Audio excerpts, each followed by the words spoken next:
So first, like, we need to identify the people that we want. Then we go about attracting them. Then we select. And that's where that gets, like, contractors are pretty good at predicting potential, but not risk factors or culture fit.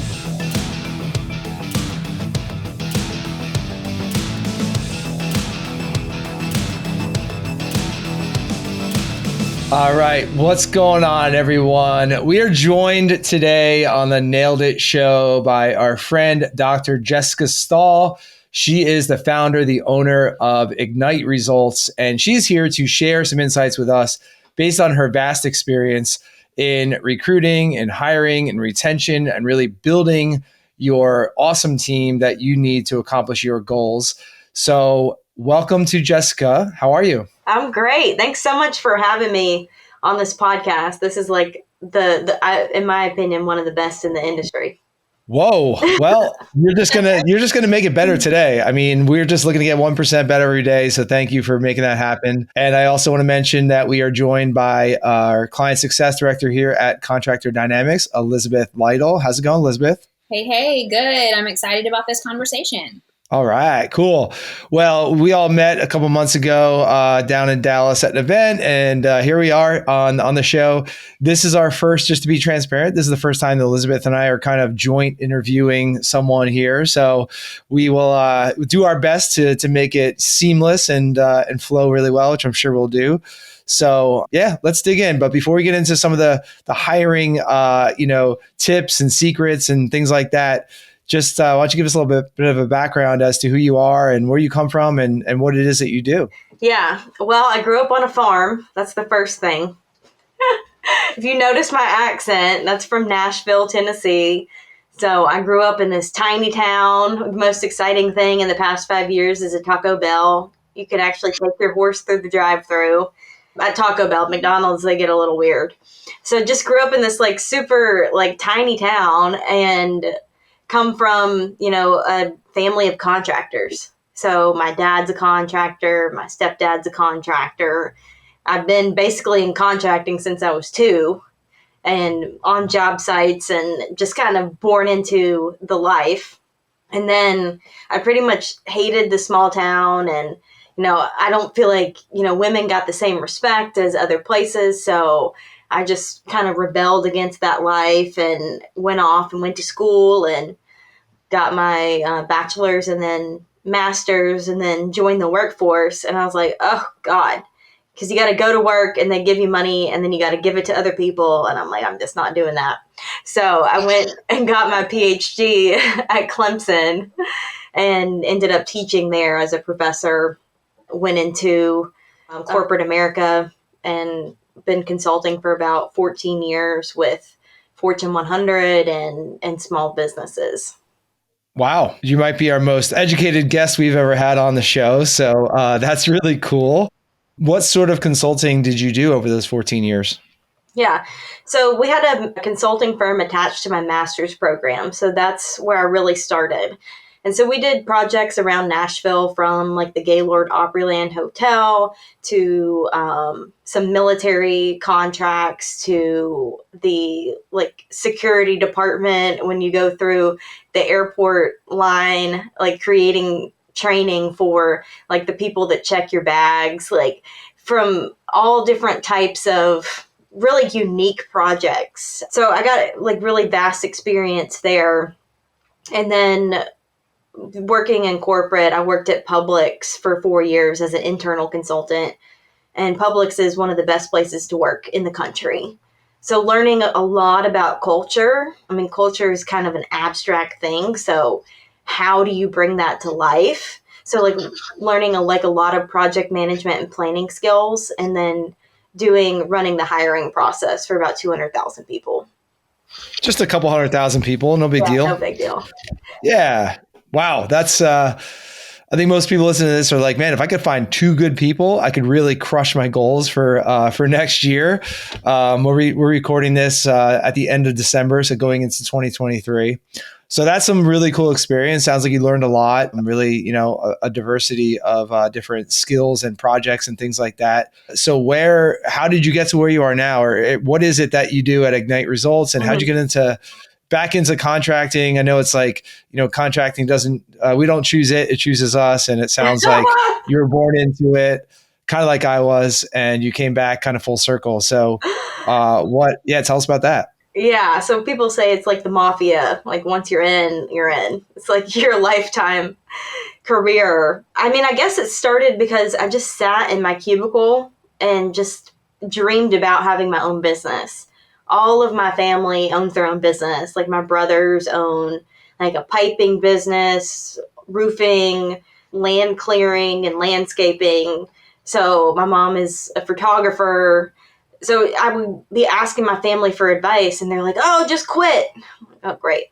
It's not exactly what I was hoping for, but yeah, I ended up getting fired from my corporate job because I just was so unmotivated. And like I used to be embarrassed by that. So I got fired on January 10th. And then January 11th, I went out to meet my dad. And he said it was a ski trip, but it was actually a roofing conference. I like how he just like, he's like, "Oh yeah, we're going skiing." And he's like, "Never mind, it's a conference." And then I was just at that conference and just saw the big need for my skill set among contractors and just feeling like, wow, like I'm really uniquely positioned because I know like the corporate HR, business strategy, culture piece, and I also know contracting really well. And wouldn't it be awesome to kind of be the first in the industry in this space to bring this to contractors? But I only had $400 in my account. And when I was getting the business up and going, I was actually sweeping floors at trade shows with people that just got out of prison. So actually had a lot in common with them. It's like I feel like a lot of them also came from humble beginnings and like really wanting to like make a fresh start and join the workforce. And so I learned a lot being around like those type of workers, and it really was super humbling to have a PhD and come from just a history of success to now sweeping floors at trade shows with people that just got out of prison. I couldn't even pay my bills for the first 6 months. My mortgage was in default, and just like had this calling and like this like such like almost heaviness in my heart. Like I have to be here. I have to do this. I have to make it work.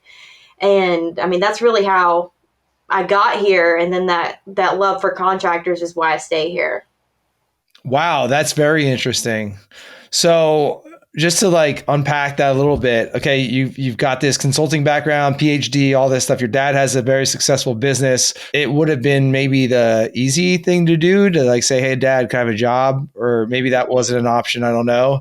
But instead, you were like, "How'd you get into like sweeping trade show floors? What's the connection there?"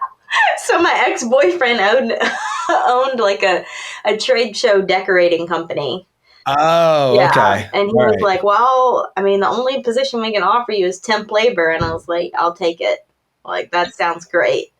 And it's so ironic that I was sweeping the trade show floor. It's called Windstorm. It's in Orlando, and taking out the trash.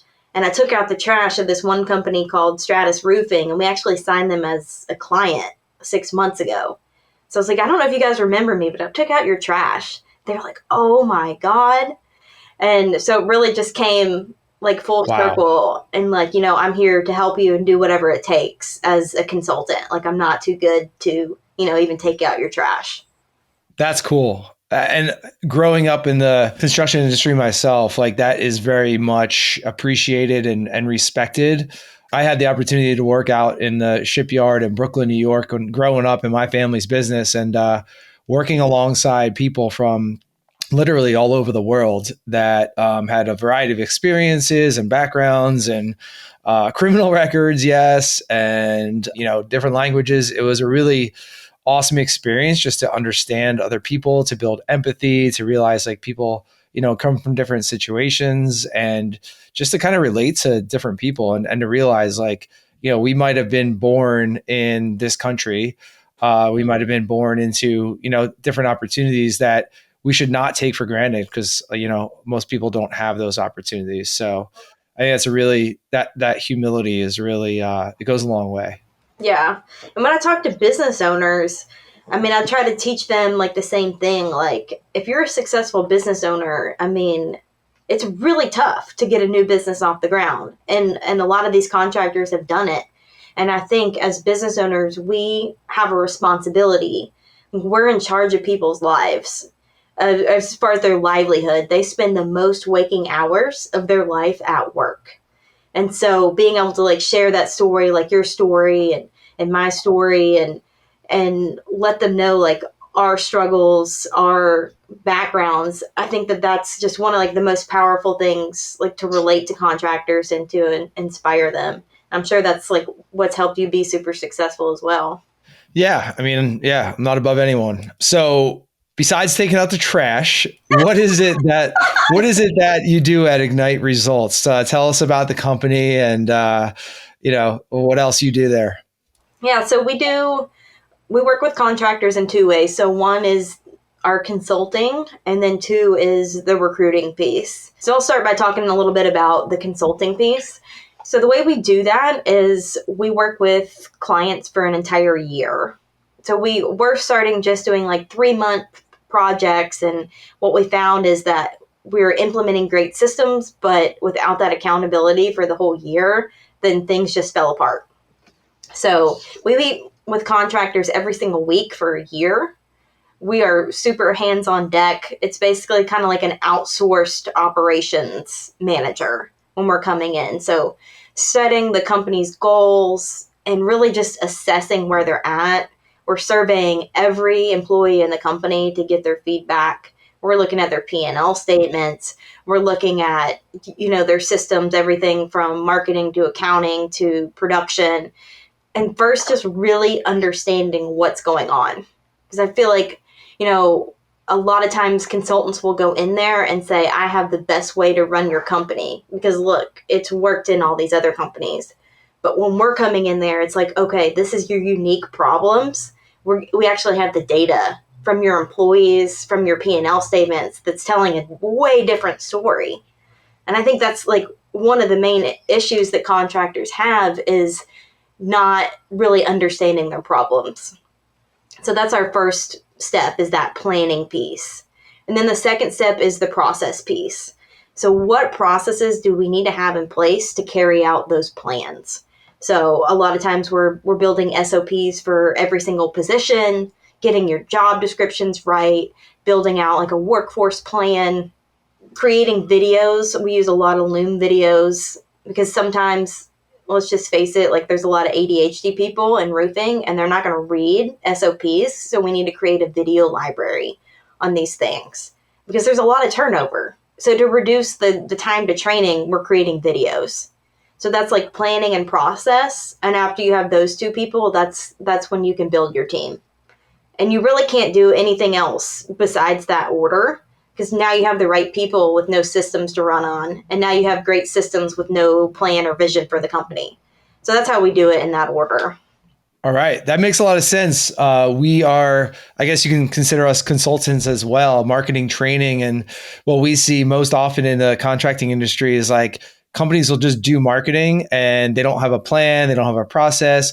They don't implement consistently. So I can see a lot of similarities there, which is, it's why we're talking. Yeah, it really is the same type of, like love for contractors and same approach of accountability strategy. So really, any good consultant is going to go in with that approach. So I know you guys are pretty much, the best in the industry, in my opinion. In really everybody's opinion. So like the way you guys are doing it works really, really well. I love what you're, talking about, having that longer term relationship too, because we found the same thing, that we were helping people implement a system for a short period of time and they would do it. And then months later we would follow up with them and they would be like, yeah, it worked. And then they never did it again because they needed some accountability to be able to build out those systems to see that long-term return on that. And so we found we've made that transition to having those longer relationships. And again, it's transformative what can happen with a business when you have that longer term relationship. So it's good to hear that you're seeing the same thing on your side for sure. Yeah, for sure. We like to do like a year, and then sometimes we'll do, maybe every other week going into the following year. But our goal is to give people the tools and the systems and the resources and the people to run with it. And I mean, I know that's not the best business model because I'm working myself out of a job, but there's so much need in the industry that it's been easy to just pick up new clients. Yeah, I like that. I mean, that's similar to us, I would say. We want to work with clients long term, and we do. But if there was a point at which they're like, okay, we got this, we're good, and we've had that a lot, like, all right, that's great. Like, you're in a bit better position than when we found you, than when we started working together. So everyone wins, and then you get a referral, you get, that sort of thing, and you grow from there. So yeah, that's such a big challenge in the industry. We focus on marketing and generating leads and sales and consistency and all that. But a lot of times, as I'm sure you hear all the time, Jessica, and I know Elizabeth does from some of our clients as well, like the biggest constraint to growth is really having those people in place, right? Having those people in place, trained up, they're bought into the vision, the core values, the culture and everything like that. Why do you think that contractors have such a big problem or such a difficult time recruiting, hiring, and training and all that? Yeah. So, I mean, the main thing is that there's not a process. It's like for like production and sales, we go to the end of the earth and like build like custom CRMs and like bring in like these sales trainers. And I mean, we go to the end of the earth for like those processes. But when it comes to the hiring process, I mean, there really isn't one. It's like randomly posting on Indeed a lot of times, bringing people in for like a group interview or asking random questions about what's your favorite Disney character, which I'm like, oh God. Or like, how many kids do you have? And do you have like any health conditions? I'm like, oh God, this is a lawsuit. To like sending people out in the field without like an official onboarding process or schedule. So all the pieces don't fit together. And where I think it falls apart is the communications in between the steps. So like from the time you're making contact with a recruit to the time you interview them, I mean, 50% of them aren't going to show up. And people are like, oh yeah, that's just contracting, but it's not. Because with our process, that doesn't happen like that. So like really having a communication process, I mean, it's kind of like even from the job ad of building a first impression, like people are, coming out with just the craziest job ads that are misspelled with the entire company story and these insane qualifications with promises to make $300,000. I mean, I've pretty much seen it all at this point, but that's the first impression of your company. So already you're at a disadvantage. So just like some small changes can make a huge impact in the recruiting and hiring space. Yeah, we don't go as in depth as you do, of course, but like we advise our clients on things like that. And a lot of our clients will do recruiting on social media and just we guide them on, hey, like your content that's out there on social media, yes, it's great for generating sales, Exactly. but you're also marketing for your next potential hires as well. And people are checking you out, right? People are checking out your website, your social media profiles, your LinkedIn, and all that sort of thing. Like if you want to find the best people to join your team, like they have a choice. They're looking around just like we're looking at, Facebook profiles and Instagram profiles of everyone that we're interviewing, people are checking us out too. So it's like I said, long before that first interview, you're making an impression whether you realize it or not. Yeah. I mean, we call it employer branding. Just like you build your brand in like the community and marketing, it's the same. So recruiting is really a sales and marketing process. And we often pass it off as an HR process, but it's really not. It's a sales process. So like we say, everybody needs a careers page with a video. Because, I mean, you have 30 seconds that somebody's going to look at a job ad. And then after that, they're going to go to the company website. So you need a careers page. You need like about the team. You need a vision. You need a video. Because I think we get confused and think that picking a job or a career is a logical process, but it's actually a very emotional and psychological process. And we've got to be able to connect and deliver and attract people to our culture, not just the job duties. And that's what we call our program retention recruiting. It's because we want people that fit with the culture, because you can teach skill, but it's very hard to teach somebody how to be a good person.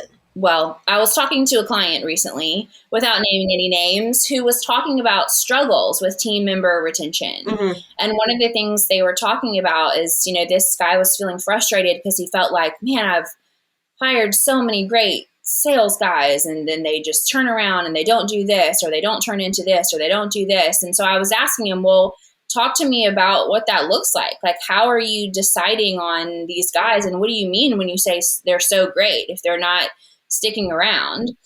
And he was like, well, they come from these other companies and they're killing it. They're like the top salespeople, and without doing any research into the kind of person that they are, and like what their values are and what's important to them and their history, and then being surprised that they don't stick around, or that they, do something and they're standing outside of a customer's house, on the phone talking about the customer, and the customer hears them, like just making really poor decisions that affects the company. Because when a customer or prospect gets burned by someone on your team, they go and leave a review on the company Google My Business, not about that individual person. You know what I mean? So that lasting, reputation damage is done to the company, not those individual people.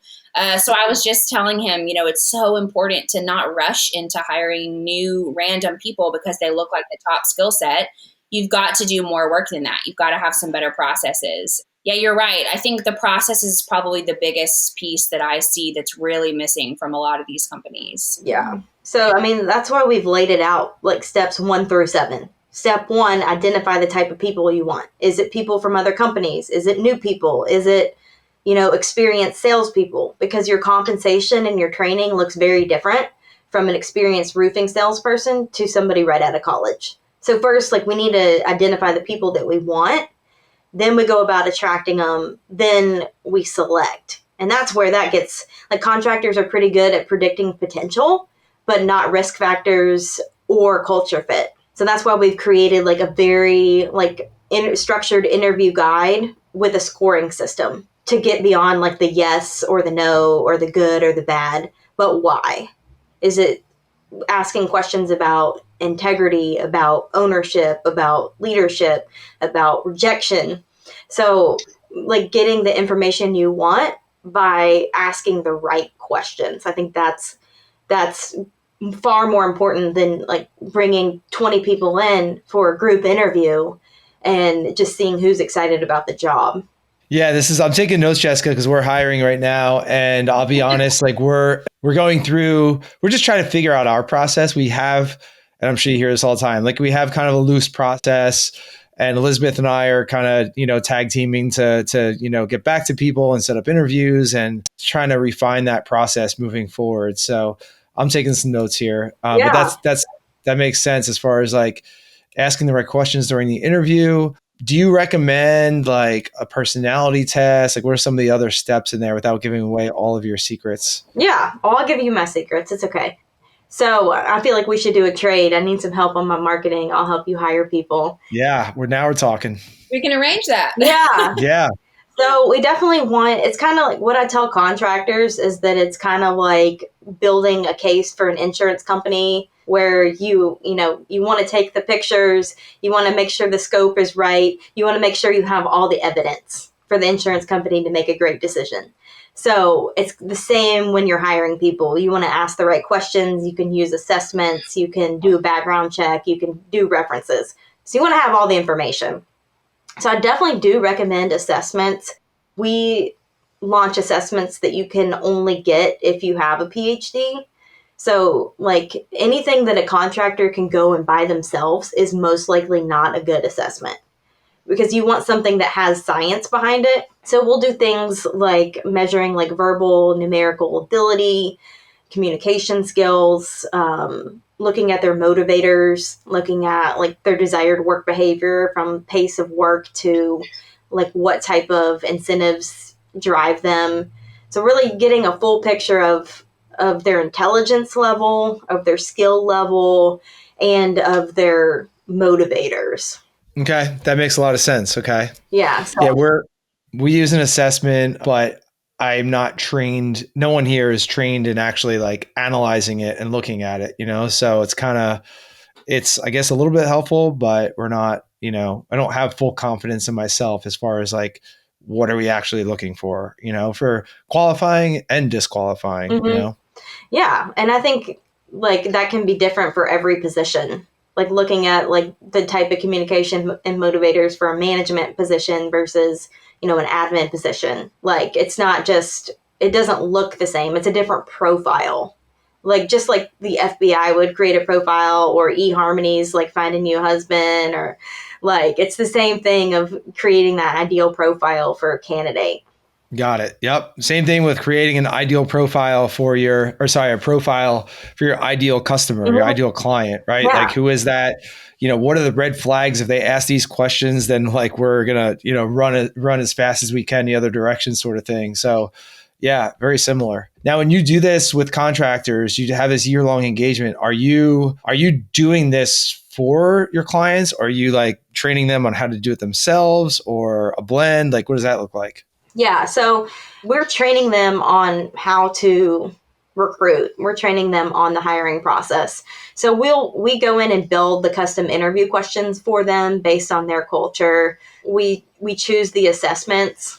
They can actually go in and administer the assessments themselves. Once I train them how to do it, like it still goes through our account, but they have access to that. So we're setting them up and to be independent. We're setting them up to be able to handle this process in-house. And the reason I like to do it that way is because nobody knows the brand better than the people that work there. So I think it's awesome to be able to like use a third-party recruiter.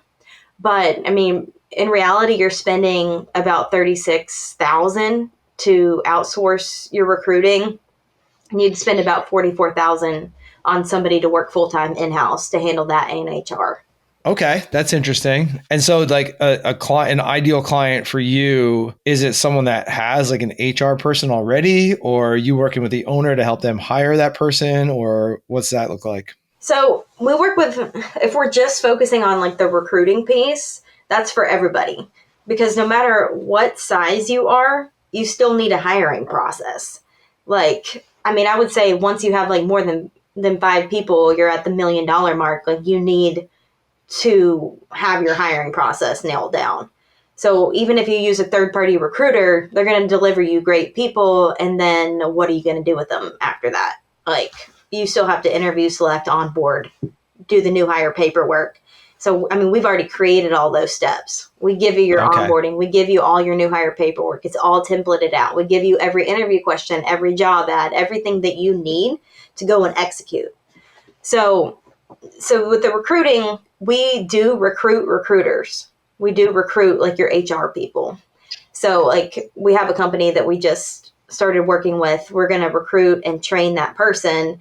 And then we do a guarantee. Like if that person leaves or doesn't work out, we recruit again and retrain. So that is one option. But if they're working with us for a year, we want them to be independent and to be able to do this. Okay, that makes sense for sure. We will help people once in a while, like if they need a marketing manager, inside their contracting company, then we'll help them, not like with the whole process like you do, but we'll try to guide them on like, hey, who are you looking for? What should you pay them? How do you train them? And that sort of thing. So, that is like, I guess you get to like, is there a typical size company that you work with? Because I'm, envisioning that, the typical contracting company is able to hustle their way to a certain level. And then they're probably like, all right, now we need to call in the doctor, we need to call in the support. Like we know that the hustle and the grind is not going to get us at next level. So is there like a typical sweet spot that you engage with a client? Yeah. So for recruiting, we say, when you're at the $1 million mark, like our retention recruiting, this whole thing is only $5,000. So, and I mean, you've got all the videos, all the templates, like you could literally take those documents and start your HR department right there. So, I mean, that's pretty early on. You're going to need this, or you're going to spend a year like piecemealing these documents yourself and running into legal issues. So you can do that, or you can buy the $5,000 platform. So we say really early on, this is something you're going to need. If you're going to do like consulting and engage with us for a year, we say like the 4 million mark, 4 to 5 million mark is where you're going to want to bring us into that level. And typically people don't have an HR person at that point, and we don't even really recommend, having somebody that's full-time HR again until you're, I don't know, probably 8-10 million. So like typically your office manager or operations manager can handle the processes because we're building them. It's a different skill set to build the process as it is to run the process. Okay. Yeah, that makes a lot of sense because I think it can be daunting as a business owner. Like that is daunting, like building all those processes, all the paperwork, all that sort of thing. But once you have it, running it doesn't sound like it's, unless you're a giant company, it doesn't sound like a full-time job. So Right, I exactly. think that'll be valuable for the listeners. Yeah, it's not. It's really not. Like recruiting is not a full-time job until you are doing probably like 5, 6, 7 hires a month in different positions.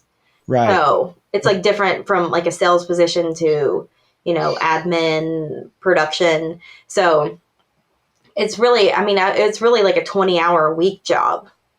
So Okay. you can either, have somebody 20 hours a week, but then they have capacity to do other things versus you're going to spend very similar money to outsource the recruiting and you don't get any other benefits, anybody to manage anything else. So that's why we're saying, once you're spending, because it's about $3,000 to run a recruiting campaign. So if you're running multiple a month, like we've been running for one company, 3 campaigns a month, they're paying us 10 grand a month. So now you're going to be paying $120,000 for your recruiting. And we're like, okay, we don't want to take your money because we feel like that's super unfair. How about you only pay $40,000 for an internal person and we're going to create the system. And that's kind of how it started for us. Gotcha. Okay. Well, so we should come up with a joint offer because if you have a full-time person that can do 20 hours a week of recruiting and HR, 20 hours a week of marketing, that's an unstoppable business right there. Yeah, for real. So what's that? So I actually just created a job description, and that's one of the things we do where it is very similar to that, is running because they're both outsourcing marketing and outsourcing recruiting. And I'm like, look, so now you're at the point where you can bring this in-house. So that's exactly what it's going to be. It's going to be like HR recruiting stuff, and it's going to be some other marketing stuff, like they're going to like community events, posting on Facebook, things like that. That's exactly, because when you're at the point to bring recruiting in, you're probably at the point to bring marketing in as well. And that's exactly how that position runs. Boom. Love it.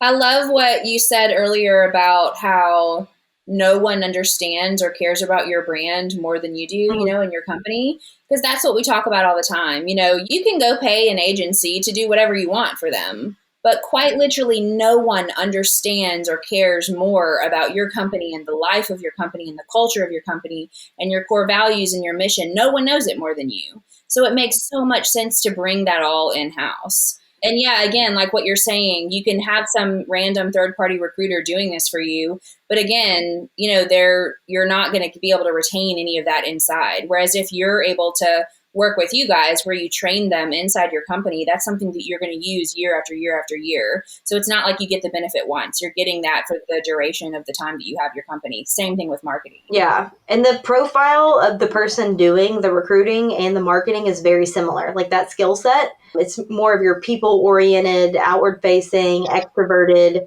because recruiting is a sales process.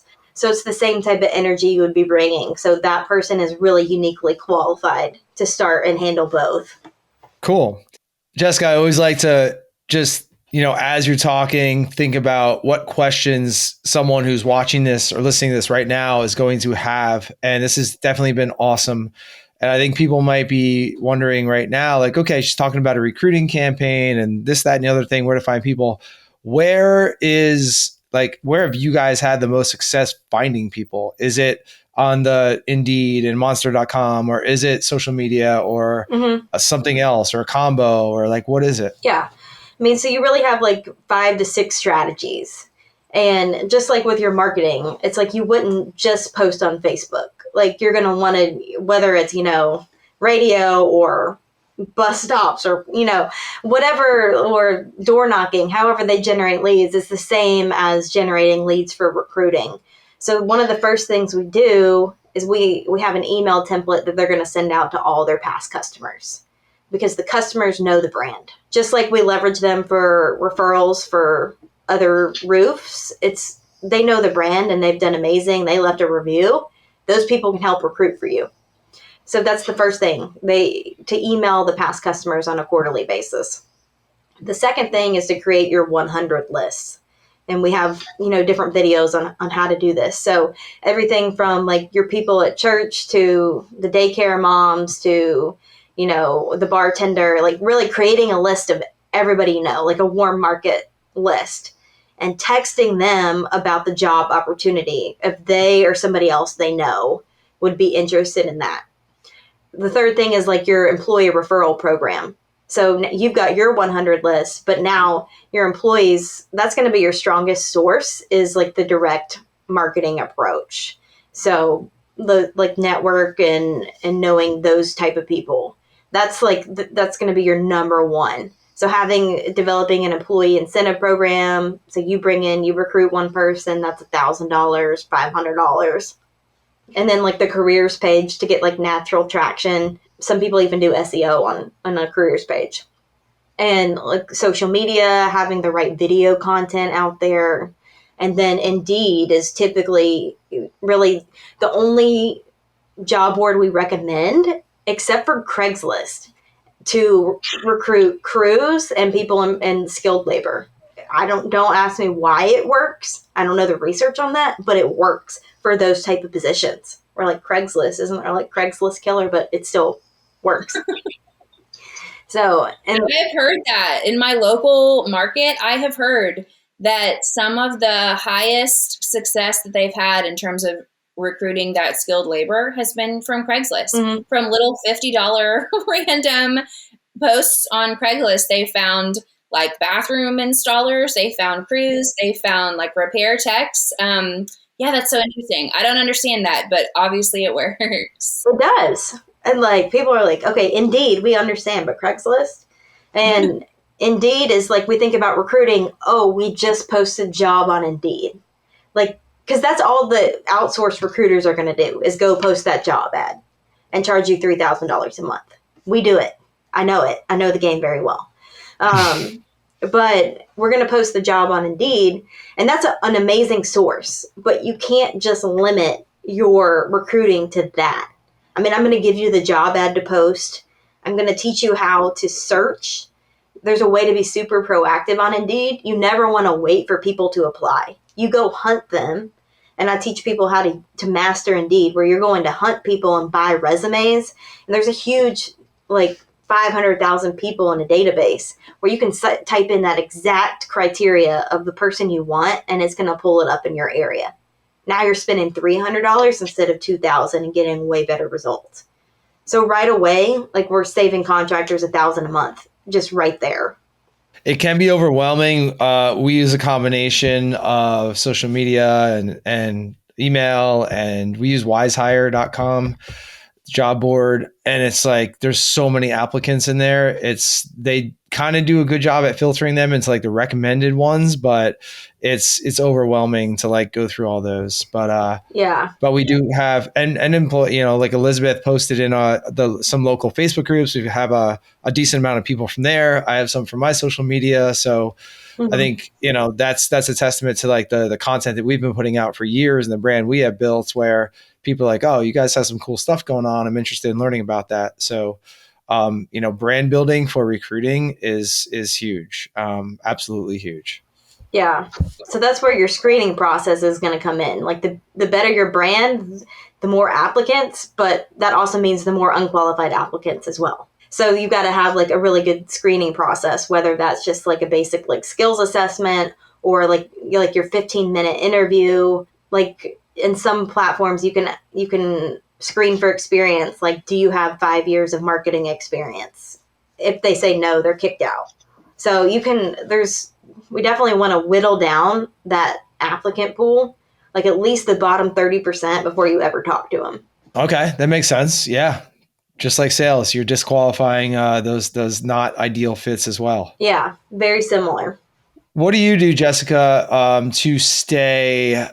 You're very well educated, good experience, and you're in this every day. Like, what do you do to kind of stay at the forefront of what's going on? What people are looking for, just so you can continue to stay relevant and add value to your clients. Yeah, so that's like one of the things that like drives me is to be the best. Like I want to be the absolute best in my space. And just because I have a PhD does not make me the best because information always changes. So one of the things I like to do is to talk to people outside of the industry that are in like a business strategy, recruiting, HR space. Because roofing, I feel, is behind the times. And we're just recreating a strategy from one company to the next that is ineffective. I mean, how many recruiting companies and how many platforms saying we're going to fix the recruiting problem and it's not fixed? Because I don't feel like roofing has enough information right now as an industry to be able to fix that problem. So I'm constantly going outside of roofing to get feedback and information and to grow. So I have a huge network of people that are still in corporate that help me. And I talk to a lot of my competitors as well and just say, what's working for you? And I mean, I think there's like over like 100,000, 150,000 contractors. There's plenty of room for everybody to get business. So like people I would consider a competitor, we talk a lot. Just like, what are you doing that's working? What's not working? Typically, like my friends really care about uplifting the industry as a whole. So that's been super helpful. And then like reading books, I mean, sometimes I got so burnt out on reading. That's terrible to say. After being in school for 10 years, I'm over it. But I listen to like different podcasts and audiobooks. I'll do that. But I mainly like going to the conferences and attending the workshops just like a contractor would to learn. I feel like that's some of the best education is at conferences. Yeah, for sure. One of the things, we go to a lot of industry conferences, obviously, as you know, like we've seen you at several of them. One of my goals is for 2023 is to find a non-industry conference. Like I honestly have not been to like a marketing conference in, I don't know, a very long time. And I want to just, getting energy from different fields. And yes, the contracting industry is many. You said you think it's behind the times. It definitely is behind the times. And, I grew up in it. And that's one of the reasons I was excited to start Contractor Dynamics, because I saw the gap there, but like more importantly, like how just implementing some basic things like business marketing specifically can have such a big impact on a business that is a few years behind the times. So, a lot of times we don't need to be super fancy with marketing or anything like that. It's like, it's about bringing fundamental processes and consistent processes to an otherwise kind of chaotic, organization or industry. Yeah, I agree with that. Like sometimes it's not about like the fancy process or, what's ideal. It's about what's realistic and consistent and we can hold the team accountable. Like it's back to basics. Even like the NBA team is running those basic drills like you would do as a kid. It's the same type of thing. Like we don't graduate from the basics. Like that's always needs to be a part of our process. 100% for sure. All right. Well, let's start to wrap it up. I know like you're busy. We have a call coming up in about 10 minutes here. But as we're getting into the holiday season here in December, getting into the new year 2023, what are you excited about? Like what fires up Jessica in the morning? Yeah. So I like to do like a variety of different projects for our clients.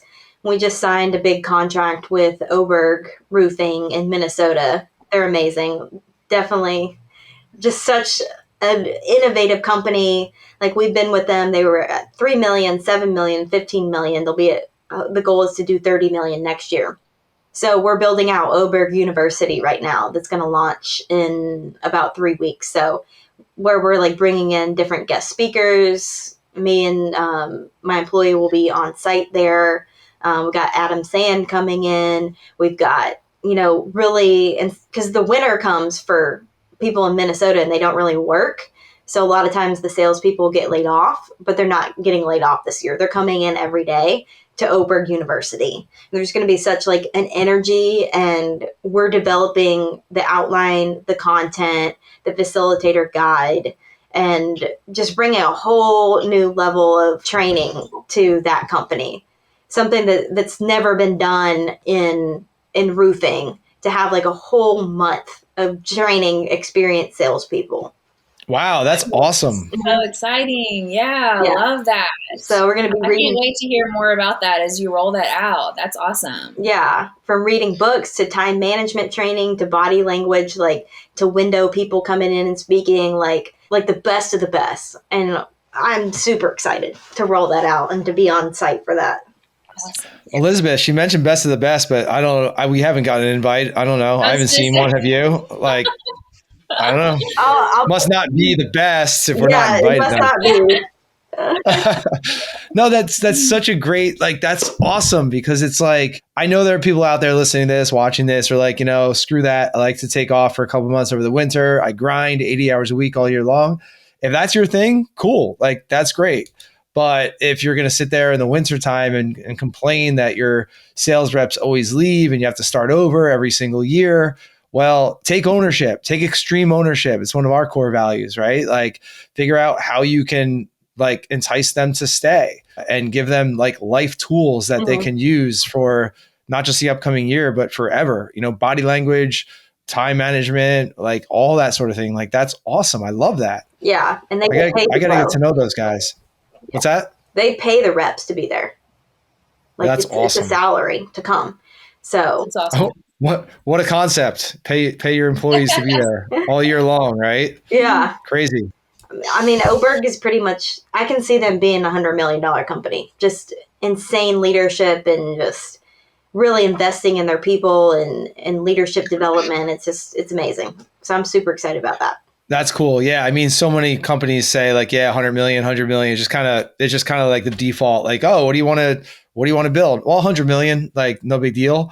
But I mean, you have to have these processes and these people and these systems and everything and the planning in place, like you talked about at the beginning. So yeah, we're excited to, I'll make sure that I'm following them to check that out. Yeah. I think he would be a good person for the podcast too. Oh, that's a good idea. All right. I was just out there in Minnesota. I could have stopped by. Yeah. But I don't need to go to Minnesota twice in the winter. That's once is good enough. The day I left, it was 7 degrees. I'm like, all right, this is good. I'm good.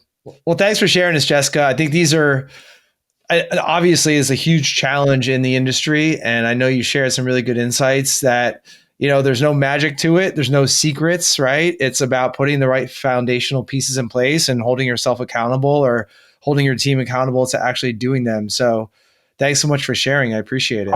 Yeah, this has been super fun. I'm excited. I feel like we have developed like the genius position now for the year of this marketing recruiting person. So that'd be awesome. Yeah. I love it. Do you have a couple of minutes to stick around, answer some fun questions, quick lightning round? For sure. Let's go. All right, cool. So you mentioned books. Maybe you're not currently reading a book because you said you burnt out a little bit. But if you're currently reading a book or listening to one, what is it? Yeah, I just ordered Process. It's by like people that launch like Traction, Rocket Fuel, EOS. So Process. Oh, that's the 7th book in the series. I actually forgot to order it. I read all 6, so we'll have to get that. Okay, cool. I'm a big fan of morning routine. I kind of geek out over it, so I always like to ask my guests what their morning routine is. What's yours? Yeah, so I'm not necessarily a morning person. I've got a good evening routine, but like in the morning, I like to play Spider Solitaire, and I like to do a meditation and like set my intention for the day. All right. I like that. Well, that goes along with, planning like you talked about at the beginning. So you're definitely, practicing what you preach there. What's your next travel destination? I'll be in Dallas into January doing an on-site visit with one of the supplement companies we consult for. Cool. Yeah. What are you doing on a free Saturday? Well, I love to country dance, like two-step dancing. So actually just made a special trip to Dallas just to go to like the country bars and dance. So I love that, like singing karaoke. I'm a country singer, so I play out sometimes too. But like dancing, music, that's what I like to do. That's fun. Yeah, it is fun. Very cool. All right. And finally, how can people connect with you personally, professionally, whatever? Yeah, so I think Facebook's a great way. just like messaging me in Facebook.